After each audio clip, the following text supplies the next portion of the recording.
بسم الله الرحمن الرحيم يسبح لله ما في السماوات وما في الأرض الملك القدوس العزيز الحكيم هو الذي بعث في الأميين رسولا منهم يتلو عليهم آياته ويزكيهم ويعلمهم الكتاب والحكمة وإن كانوا من قبل لفي ضلال مبين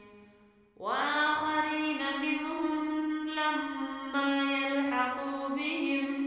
وهو العزيز الحكيم ذلك فضل الله يؤتيه من يشاء والله ذو الفضل العظيم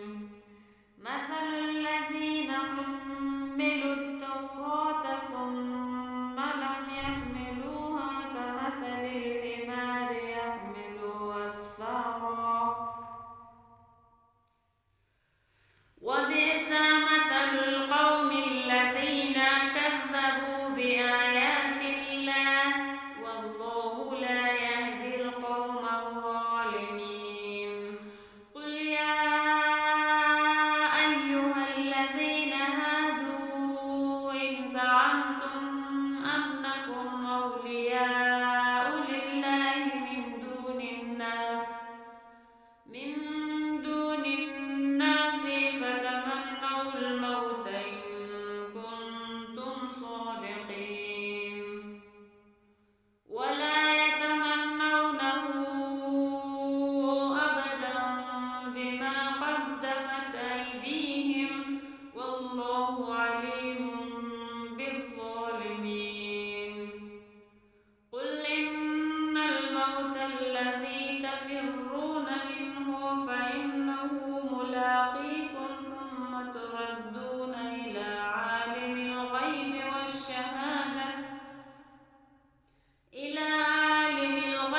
والشهادة فينبئكم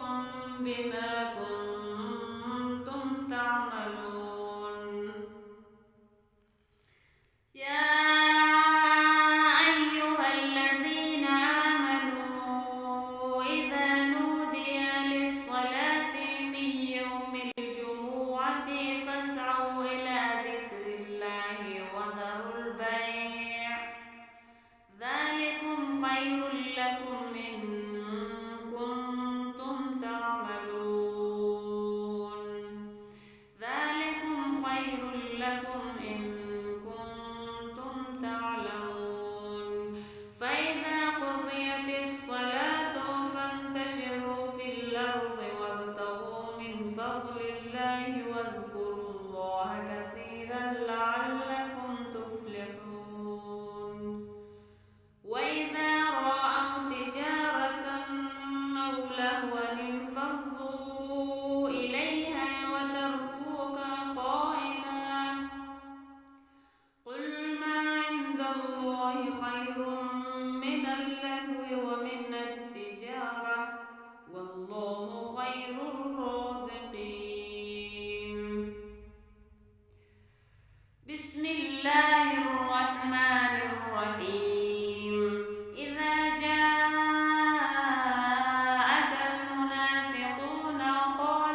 there. Subscribe to my channel. And also press this bell icon.